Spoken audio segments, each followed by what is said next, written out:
자, 여기 주목하십시오. 그런데 우리는 그 예수님의 부활하신 육신을 매일 빵으로 모시잖아요. 그 몸을 실제 예수 그리스도의 몸입니다. 그 몸을 우리는 매일 모시잖아요. 그 부활하신 실제 하느님을 우리는 매일 이 새로워진 몸을 우리가 모시거든요. 그러니까 천주교 신자들이 새롭게 살지 않으면 더 큰 불행이라는 거예요. 천주교 신자들의 소명이 얼마나 큰지 몰라요. 그래서 너희는 세상의 소금이다. 소금이 짠맛을 잃으면 무엇으로 다시 짜게 만들겠느냐. 부패를 막잖아요. 그 유명한 프랑스 소설가, 또 생각이 안 나네요. 체스터턴 말고 영국 사람이고, 루옹 블로와. 이 양반이 이렇게 말했어요. 이제까지는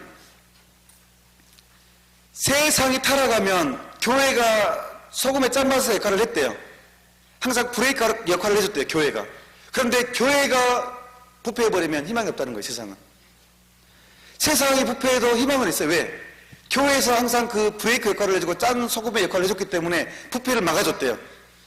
지금 이 세기를 통해 오면서. 그런데 교회가 부패해버리면 이제 이 세상은 희망이 없다는 거예요.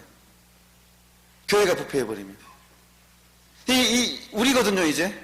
우리의 가정에서, 우리가 가정에서, 직장에서의 짤맛을 못 내버리면 세상은 희망이 없다는 거예요. 천주교 신자인 우리가. 그래서, 물론 제가 전주에도 말씀드렸지만, 내가 정말 천주교 신자로 사는 것이 굉장히 힘듭니다. 특히 요즘 같은 세상에. 손해를 많이 봐야 돼요. 너무너무 힘들어요. 그렇기 때문에 예수님께서 당신 몸을 우리에게 내준 거예요. 힘이 되라고. 성체 성사가 무엇인지 안다면 인간은 울 수밖에 없다고 합니다. 그 다음에 성체 성사가 무엇인지 안다면 인간은 새로워질 수밖에 없대요. 우리는 매일 차는 예스로 가죠. 그 기름을 넣어야지만 차가 움직이잖아요. 그렇듯이 우리가 사랑하고 인내하고 희생하는 모든 힘은 바로 성체에서 온대요. 성체에서.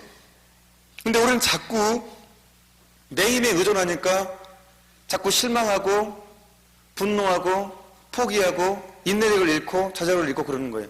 항상 나한테 의지하니까. 그래서 어린이가 하늘나라에서 가장 위대하다고 그랬어요. 어린이는 집안 걱정 안 하잖아요.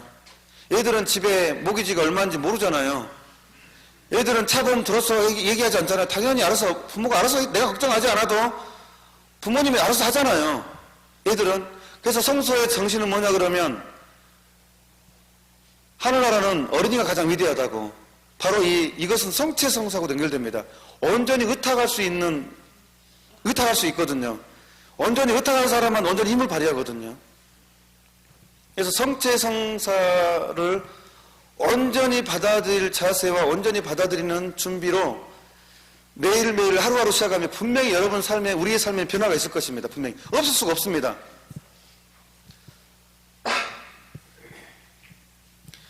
가만히 보면 우리는 그 주일미사도 평일미사도 시간 다 돼가지고, 물론 미국 사회가 바쁜 것은 아는데, 주일날 보면 5분 전에는요 절반도 안 차잖아요.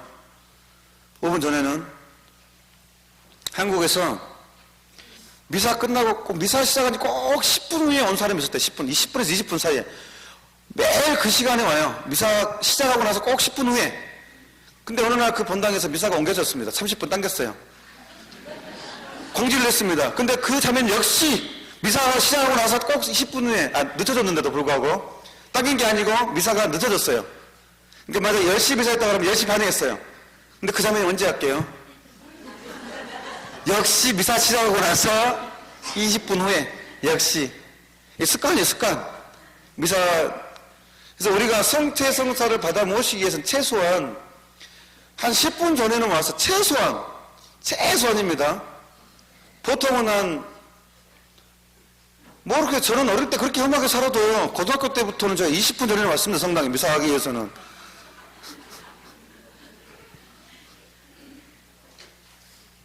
근데 그것까지는 아주 욕을 못하겠고, 최소한 10분 전에는 와서는 그날 복음과 독서는 읽어봐야 되지 않겠습니까? 최소한 10분 전에는 와서. 여러분 알잖아요. 헐레벌떡 와가지고 막 와서 하는 미사와 미리 와서 그날 독서, 복음 읽고 묵상하고 나름대로 묵주기도 일단이라도 한 상태에서 미사는 하늘과 땅 차이잖아요. 거기서 느껴진 은혜는 비교할 수 없잖아요. 근데 우리는 이렇게 믿음이 약하고 그걸 중요하게 여기지 않기 때문에 계속 그냥 이렇게 이 귀한 것들을 낭비를 하는 것 같습니다. 귀한 것들을.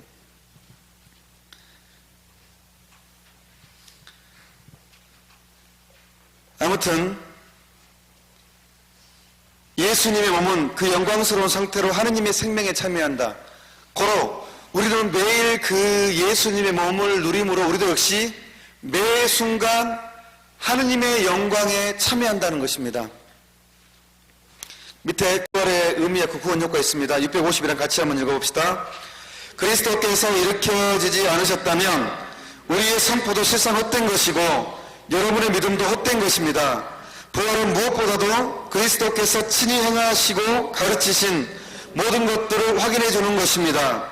그리스도께서 약속하셨던 당신의 신적 권위에 대한 결정적인 증거를 부활로서 보여주셨으므로 비록 인간의 정신이 도저히 도달할 수 없는 것일지라도 모든 진리는 정당화됩니다.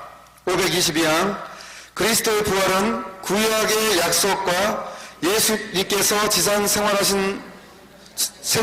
동안 하신 약속의 실현이다.